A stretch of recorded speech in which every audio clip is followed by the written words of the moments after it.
Thank you for joining us for another episode of That Solo Life, the podcast for PR pros and marketers who work for themselves. People like me, Michelle Kane with Voice Matters, my wonderful co host, Karen Swim of Solo PR Pro. And Karen, look who's here. We have a guest today. My goodness, it's Chip Griffin. Hello, Chip. It is One great of to be our here as always. absolute most favorite people. Hey, Chip. And he is also one of our most popular guests of all time. Yes, he is. Yes, he That's is. because most people listen and they don't watch. Oh, now, stop, Uh, stop. Stop, and we should add Chip Griffin if you don't already know, and why don't you? Is with the Small I don't. Agency Growth Alliance. So we're gonna talk some shop today, but our primary focus is on a great subject for all of us is raising our rates. Because 'tis the season to start thinking about that, right? Tis the season. Tis past the season, but you still have time. That's true. It should always be the season. This Yes. is so true. So true. Yeah, I know we talk a lot here about, just the value of what we do and communicating that. And that certainly goes hand in hand with making sure that we're compensated at that appropriate level of value. And so what are you seeing out there, Chip? And what pointers might you offer our audience, today that maybe they can take action on?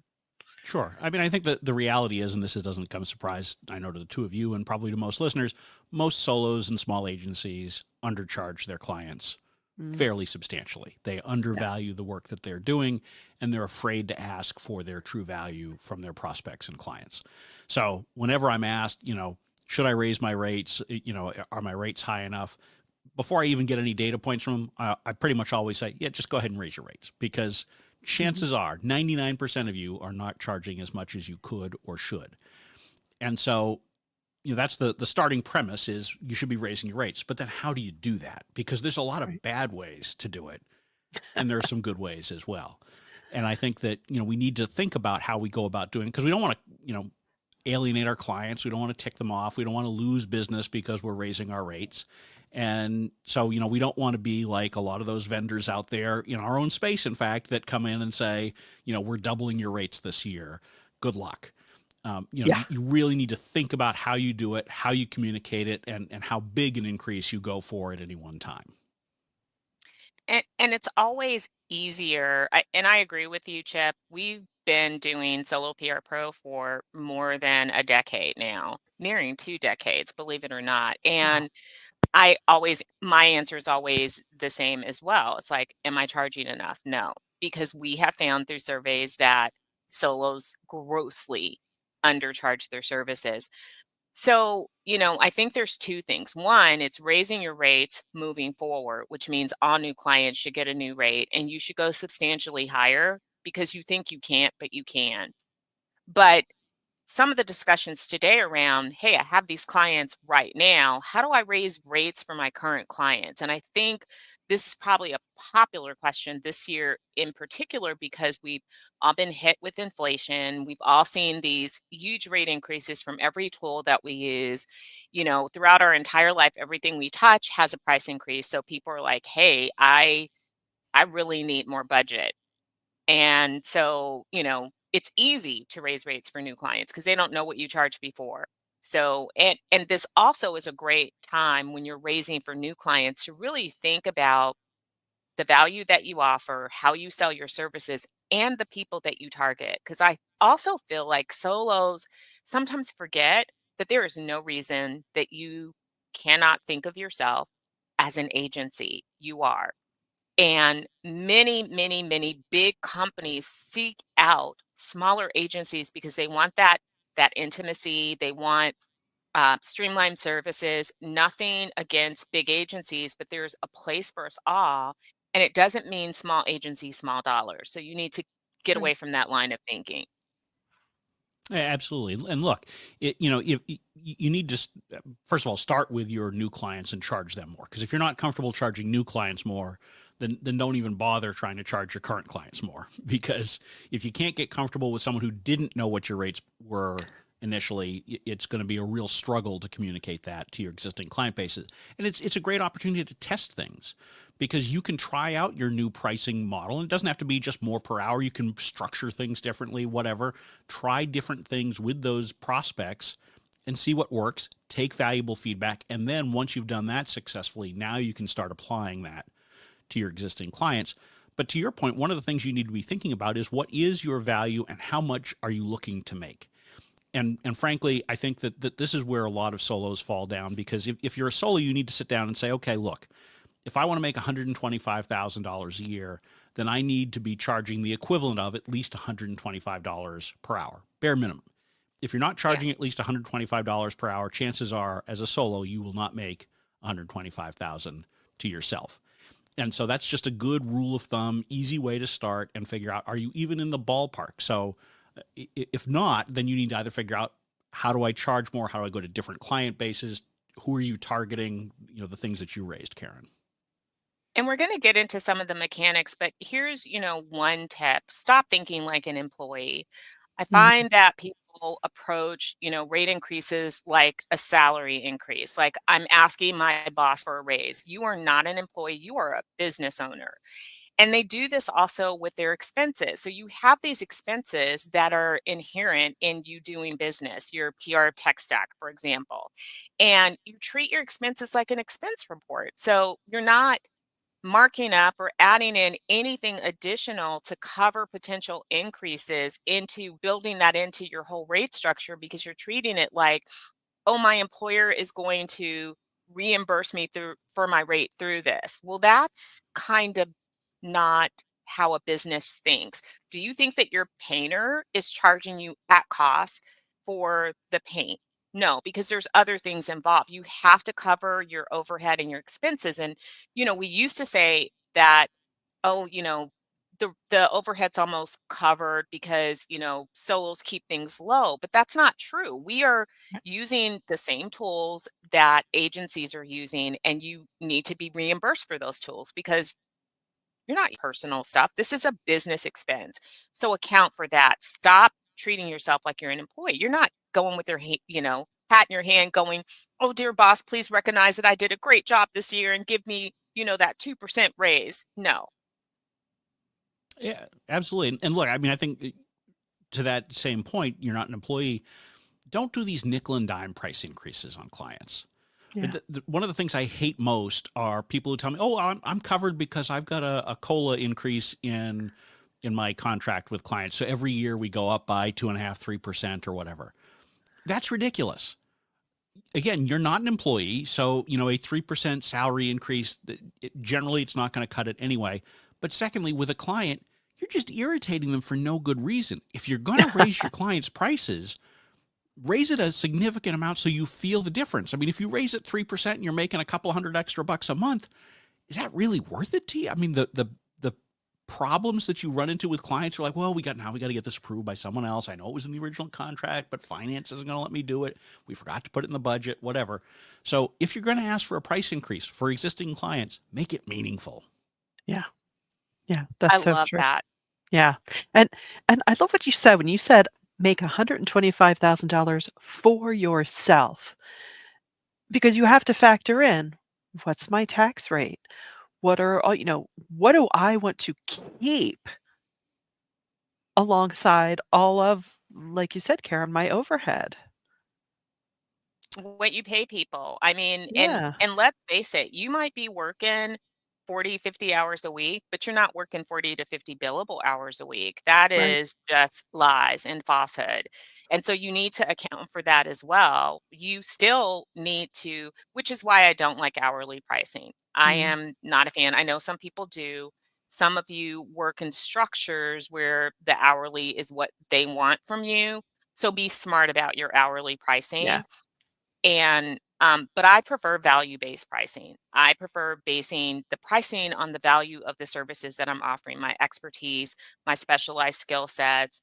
There's all those other soft things that work on behalf of your client. My years of experience, the fact that I can do things faster than a junior person, the things that I know that aid in my strategic counseling are things that you really, it's hard to put a price tag on that, but I do, and you all should too. So value gets you more money. It gets you the premium rates. When you look hour to hour, then you're also forced to like track your hours and I don't know, some of you like that. I don't. I just want to get in there, get the job done. I don't want to be futzing around with like tools like, oh, I spent 1.2 hours on that task. That's just extra to me. And I don't want any additional admin work. If it works for you, go for it. But for those of you that are like me, that's just not the way to go. But I'll tell you, you should be tracking your own time for your own personal use, because For otherwise sure.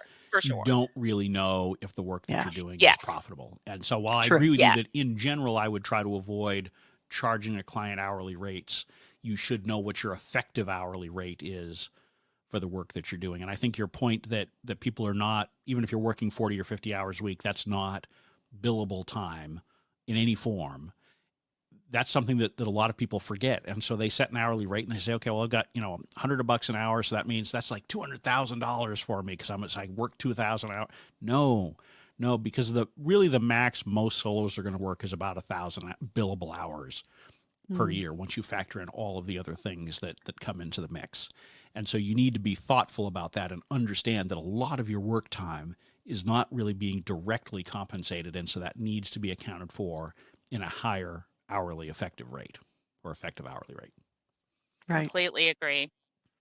So You know, if you're going to increase the rates for clients, and this was a discussion that came up in the Solo PR Facebook group recently, I think your advice, Karen, was really spot on. And so perhaps you could share what you shared in that forum, because I think that's you hit the nail on the head as far as the best way to do price increases. yeah, so what I do is I build that into the year-end business review, which is happening no later than Q3. So it's not the full year, but it's a look back.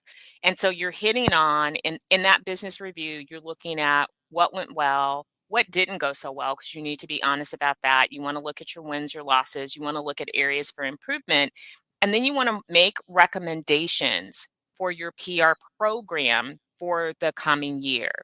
That PR program then has a budget attached to it. The reason I do that is because I am not a fan of somebody charging me more money for the same exact set of services. And you're setting yourself up for a one-to-one thing. You're setting clients up to say, I'm sorry, we just don't have the extra budget for next year. When you're going and saying, hey, it's a new year, we're looking for a price increase. Instead of charging you $12,000 a month, your program's now going to be $20,000 a month. For what? Right. For the same stuff? Why? What's the reasoning on that?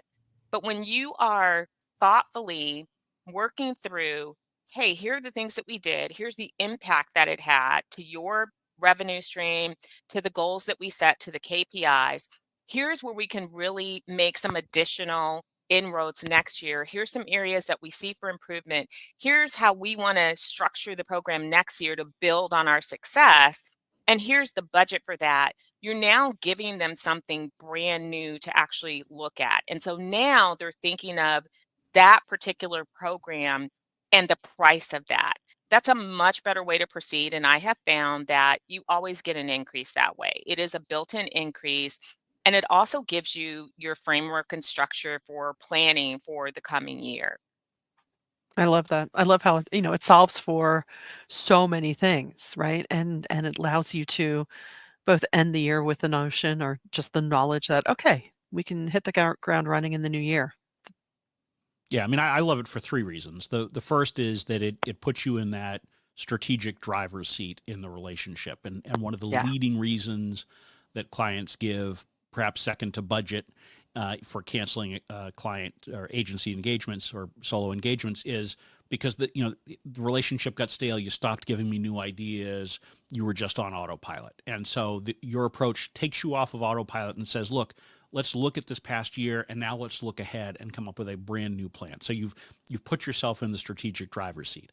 The second thing is it allows you to have that price increase without comparing apples to apples.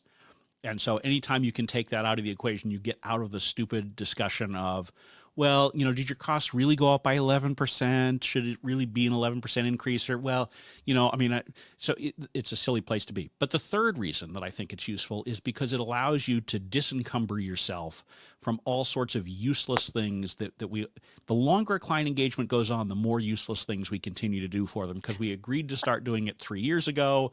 It stayed on autopilot, and so we still do it. And so we accumulate all of this gunk, and it's Yeah, often in the form of reports or checkbox items that we're doing on a weekly or monthly basis that the client doesn't even care about. But we right. don't want to go to them and say, can we get rid of this because we're afraid that will rock the boat. If we're reframing the relationship every year, we can just get that stuff out of it. And frankly, we could charge them the same amount probably. And it's an effective price increase because instead of working 40 hours a month, we only have to work 30 hours a month. And so our effective hourly rate has gone up and they don't even realize it. So Mhm. there are three reasons why your annual strategic planning and budgeting approach really, I think, is the key to successful rate increases for existing clients. So true. So very true. And I think that's smart. And it's so true. We always need to be cognizant of not going on autopilot. And in work like ours, I often say, look, I'm only as good as the information that I'm given or that I have access to. And sometimes just in the busyness of a client's work day, week, year, month, they don't have the bandwidth required to keep things moving forward. So that's always an ongoing challenge. And sometimes it's kind of easy to fall into, well, I guess if they're okay, we're okay. And yeah, it doesn't always end up okay.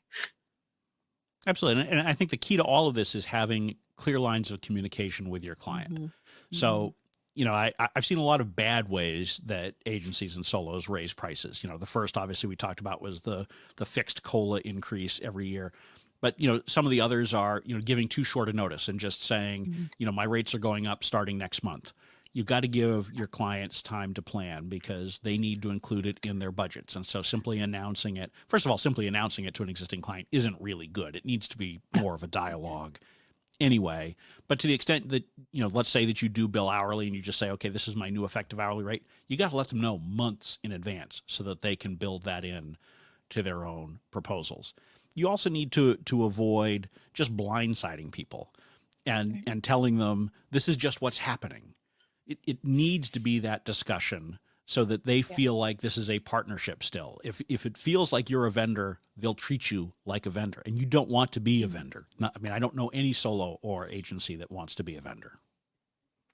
Right. Absolutely not. That's great advice. I love that, and Yeah. I've seen some discussions around that, like, I need data to back up what's happening, which misses the point, as you said, of treating, really respecting each individual client relationship because every client is not gonna have the same PR program. We're always customizing that to each client's needs, and so your budgets are going to vary, but at the end of the day, even though your scope of work and what you're doing may vary, your rates should really be the same. And, so I always agree too with having an hourly rate, like you need to map that out, like make sure that that's like a checkpoint to make sure that you're getting to that. A lot of times you'll get more, but it shouldn't be below that for any client. Yeah, and I think it's easy to get too scared about raising your prices on Yeah, clients, but you also shouldn't do it completely fearlessly because as Mm. soon as you have that rate discussion, it does put the relationship at greater risk than it was sure. before. And so if you've got a client that's already on the edge, maybe they've expressed some dissatisfaction with the work that you're doing or they don't quite see the value or something like that, or that they're having real serious financial problems themselves, that may not be the client that you want to go to and try to raise rates on right now. You don't have to raise rates across the board. You can exercise judgment in how you do it because ultimately, frankly, the way that you end up with higher rates is by swapping out low paying clients for higher paying clients. Right. Right. So you're never, if you're saying, okay, I want to grow by 50%, you're never going to get there by just increasing rates on existing clients. You're going to have to bring in larger engagements, more profitable engagements that you can swap out as you lose clients over time because we all lose clients. None of us keep Mhm. clients forever. And I always talk about the profitability bell curve with clients, right? Clients are unprofitable in the early stage because you're spending a lot of time learning them, learning their systems, getting to know them, trying to impress them. Then you become efficient and you figure out how to get the results and how to do it with less work. And so now your profitability increases. But at some point you get scared of losing them. And at Mm. some point, you get to the point where you haven't been raising rates at the right rate. And so now your profitability starts to decline. At some point on that bell curve, it's better for you to let them go and get a new client than it is to sit there and just figure out how can I jack up their prices, because you're not going to be able to get them high enough to make it worthwhile in some cases. Yeah, Yeah. that's so very true. Very true. I know Mm. some of the best advice I got when I was starting out is to look at your client mix at least twice a year and, realizing that you were always going to have high paying, high value clients, then you were going to have a bigger portion in that middle tier, and then you were going to have some that were like your low budget clients. And you should always be looking to reshift that mix with the goal of pushing more people up to the top of the high paying, high value, and getting rid of all of your low budget. Because, when you start out, sometimes you do take on things and then later you're like, yeah, that wasn't worth it. Or, I'm not really making money. And, some of us have those clients where you continue to work with just because you like them. And because, you like the people, you really enjoy the work. And so you keep them on, but they're not the most profitable for you. And so think about that mix all the time. And I think, Chip, you just made a good point is for all of us, this is a good reminder that we must always have a full pipeline. You should always be doing business development, period. Even if you felt like if I get one more client, I'm going to shoot myself. Because if you are at a point in your business where you can't take on new clients, it probably means you're not charging enough. So That's true. another flag. You're not Yeah. charging enough. Your rates are way too low. If you are choking on business, probably not charging enough. And then there's, the idea that maybe it's time to expand. If you have all high value clients and you're making your rates, maybe expand your business. Think about bringing on, teaming up with other people so that you can continue to grow, or really take a hard look at your mix. And are there any clients that really are low value? I would say that the answer for most solos is probably, yep. Yeah.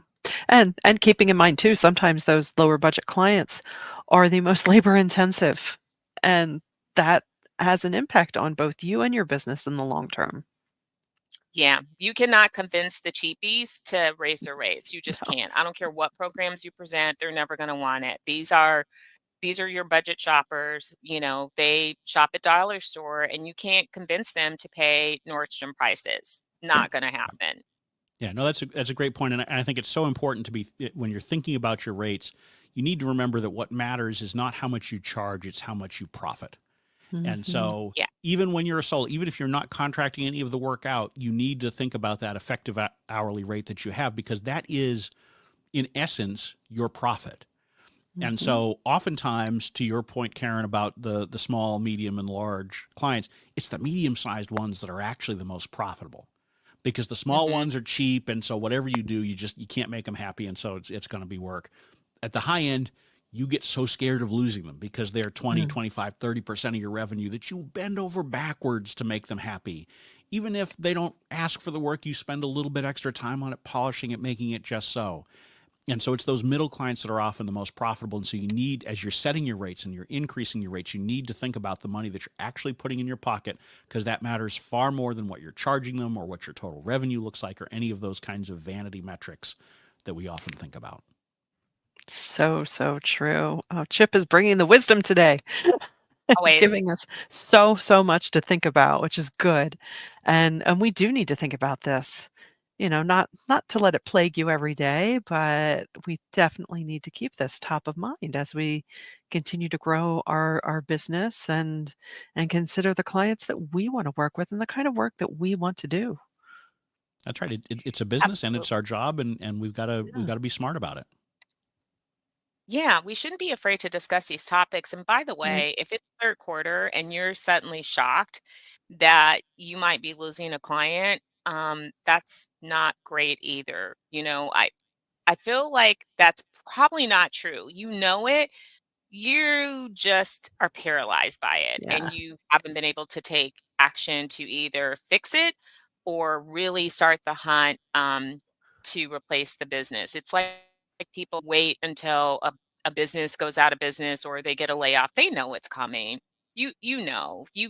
There are signs. You just ignore the signs hoping for something different because change is uncomfortable. But I want to encourage solos to, step into that role of being the CEO of your business and truly, stop getting what's handed to you and make happen what you want for your own business because that's your job and you should be happy and you should be making the money that you want to make. You should enjoy the work and you should enjoy the people that you work with. It should be your choice. And, even if you have people that you don't really enjoy, it's your choice to work with them if you feel like, they're a pain, but I love the money. That's Yeah. okay. That's a Yeah. choice. Yeah. And the more that you think of yourself that way, that will be noticed in the way you carry yourself and the way you project yourself and the way you talk about your work. Not just, "Oh, I do some stuff." It's like, "No, I Well, you have a." produce better results too. I mean, if you're Yeah, miserable, exactly. Yeah. you are not going to produce good results. I mean, I don't care, how much of a Hercules you are. It's just not going to happen. Right. Yeah. Right. Right. Exactly. So go Well, raise your this is rates, but just good do it as smart. Yeah, always. this is great. I know we held that pause of, like, soaking in this Yeah. great information. I Well, want to remind our audience that Chip gives amazing free advice, but I want you all to head over to his website, check him out. And if you're really serious about growing your agency, then you need to hire him. He does mhm, amazing work. He gives practical, actionable advice. I love that he meets you where you are. But he's going to hold your feet to the fire and help keep you accountable to really reaching the goals that you want to reach. And, it doesn't take a whole lot of research to run across people who have benefited from his wisdom and experience. And we all know that sometimes we can convince ourselves that we can do the best on our own, but we really can't. I mean, it's why people hire fitness trainers, it's why you go see doctors, it's why you pay experts. He really is an expert at helping you to have your best business. So I just want to remind people of that because he's so kind and generous and he does yeah. so many things for free and he puts his knowledge out there. But hey, he's for hire too. Got to pay the bills somehow, right? But no, I, That's I do Gotta right. pay love those giving the free bills. advice. And look, the bottom line Well, is that folks should be looking for help somewhere, whether that's by mhm, being part of communities like Solo PR Pro, just having conversations with peers, hiring coaches or consultants. There are so many Yeah. ways that you can get help out there that you shouldn't be thinking about doing this alone. And the fact that you're listening to this podcast means that you're already taking at least one step towards getting that help. So don't do it alone. Find help somewhere, whether that's me or someone else. how true is that? And Chip, if you don't mind reminding our listeners what's the best way to find you and get in touch with you? Yeah, you can find all of those great resources that I put out at small-agency-growth.com. The search function there is actually quite good, and we'll find podcast episodes, videos, articles, workbooks, guides, all sorts of different things. A plethora of information. Well, gosh, Chip, we are so grateful that you have joined us yet again. This is always, we always love when Chip comes on the show. And we're so grateful for your time. And to our listeners out there, please do share this around because you know this was a good one. And we hope that you are inspired to think about, hey, how's my business doing and how can or should I be raising my rates? And until next time, thanks for listening to That's a Low Life.